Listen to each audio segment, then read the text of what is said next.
Api ini cepat sekali merembet ke dalam sehingga membakar seluruh bagian bus yang masih terdapat para siswa-siswi yang ada di dalamnya.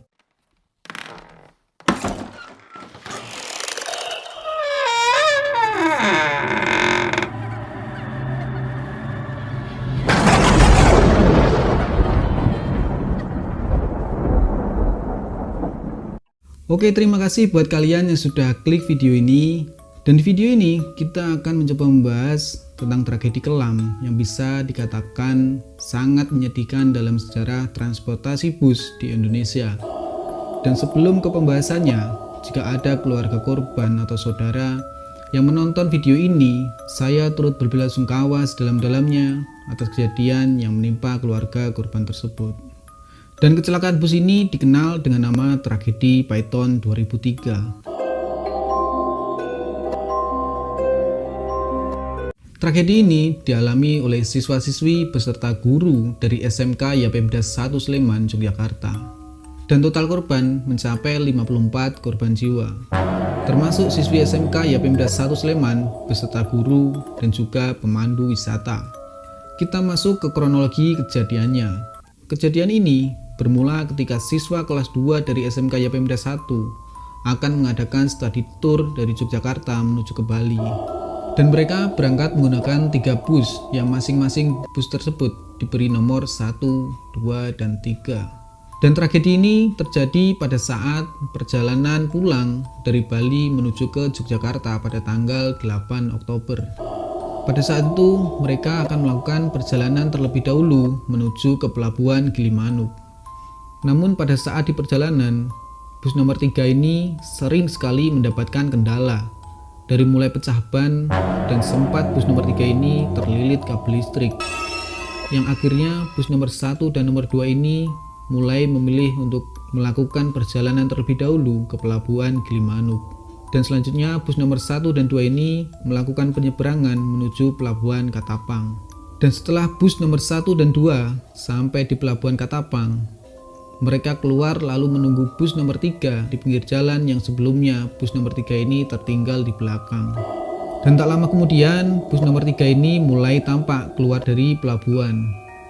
Dan yang akhirnya kembali melanjutkan perjalanan menuju ke Yogyakarta. Di sepanjang perjalanan ketiga bus ini berjalan beriringan. Dan di saat perjalanan, bus nomor 2 ini posisinya berada di paling depan. Namun tiba-tiba, bus nomor 1 dan nomor 3 ini kemudian menyalip di depan bus nomor 2. Yang akhirnya, yang awalnya bus nomor 2 ini berada di posisi paling depan, akhirnya pindah di posisi ke bagian belakang. Dan saat melakukan perjalanan itu, bus dalam keadaan kecepatan yang sangat tinggi. Dan dari sinilah kejadian itu mulai terjadi. Di saat ketika memasuki daerah PLTU Python, dilihat dari arah berlawanan ada sebuah truk kontainer yang baru saja menyalip posisi kendaraan di depannya. Tapi ketika truk kontainer ini menyalip dan akan masuk ke jalurnya kembali, pengemudi ini pun kaget setelah melihat ada tumpukan material di arah jalur yang seharusnya ia lewati. Kemudian sopir kontainer ini langsung membanting setir ke arah kanan. Pada saat itu, bus nomor 3 dan nomor 1 ini posisinya agak jauh dari bus nomor 2, sehingga kedua bus ini dapat selamat dari kecelakaan. Namun naasnya, nasib buruk menimpa bus nomor 2. Bus nomor 2 ini tepat berada di depan truk kontainer yang sedang membanting setirnya ke arah kanan. Sehingga tabrakan antara bus nomor 2 dan truk kontainer itu pun tak dapat dihindarkan.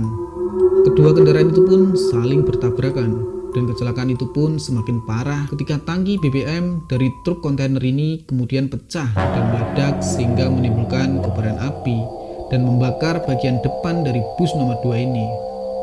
Dan saat kecelakaan pertama itu baru saja terjadi, tiba-tiba tak lama kemudian dari arah belakang bus ada sebuah truk pengangkut buah yang tak dapat menghindari kecelakaan tersebut. Yang laki-laki akhirnya menabrak bus nomor 2 dari arah belakang. Sehingga posisi bus ini terjepit oleh kedua truk. Dan keadaan di dalam bus, seluruh murid mulai panik dan berteriak. Dan mereka ini mencoba keluar dari pintu depan, tetapi sayangnya pintu depan ini pun ringsek dan penyok setelah terjadi benturan dengan truk kontainer sebelumnya. Yang akhirnya membuat pintu ini tidak dapat dibuka kembali. Sedangkan kobaran api pun mulai membesar dari bagian depan bus. Akhirnya mereka pun memutuskan untuk cepat-cepat lari ke arah pintu belakang dan berharap bisa keluar dari pintu belakang. Namun naasnya lagi karena terjadi tabrakan kedua dari arah belakang, sehingga pintu belakang pun juga macet dan rusak sehingga tidak dapat dibuka. Orang-orang yang ada di dalam bus itu pun kemudian mulai panik, berteriak, bahkan dari penuturan warga yang melihat kejadian tersebut. Mereka sempat terlihat untuk memecahkan kaca, tapi usaha mereka pun gagal, dan mereka juga sempat meminta pertolongan dari orang-orang di luar sana. Namun, orang-orang dari luar itu pun juga sangat sulit untuk membantu mereka karena keadaan api yang mulai membesar. Sementara itu, pengemudi bus berhasil keluar dari jendela, sementara kernet bus berusaha memecahkan kaca depan dan keluar dalam keadaan luka bakar yang sangat parah. Dan akhirnya, api ini cepat sekali merembet ke dalam sehingga membakar seluruh bagian bus yang masih terdapat para siswa-siswi yang ada di dalamnya. Mereka benar-benar panik karena tak dapat keluar dari dalam bus. Dan sedikit informasi bahwa kernet bus yang berhasil keluar ini kemudian dirawat ke rumah sakit.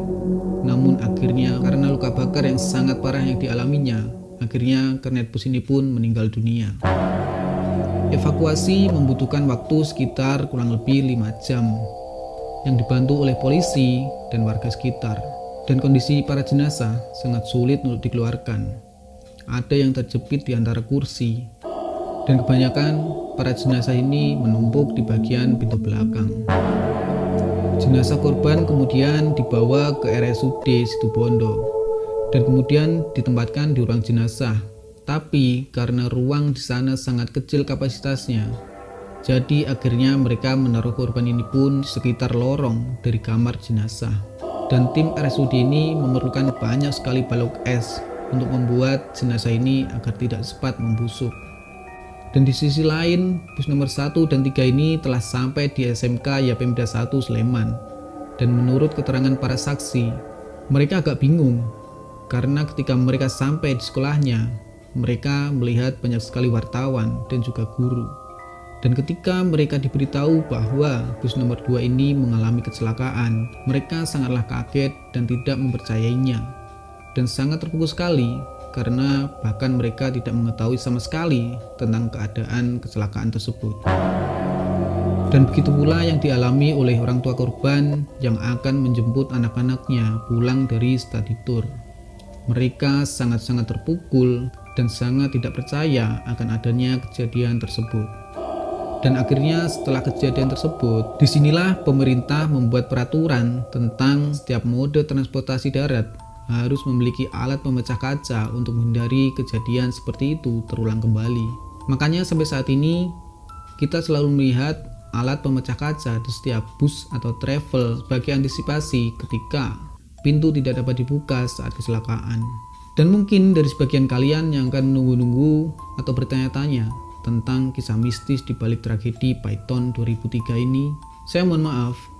Di video ini saya tidak akan membahas tentang kisah mistis tentang tragedi ini karena untuk menghormati keluarga korban dan berharap kita sama-sama mendoakan keluarga korban untuk mendapatkan yang terbaik dalam hal apapun.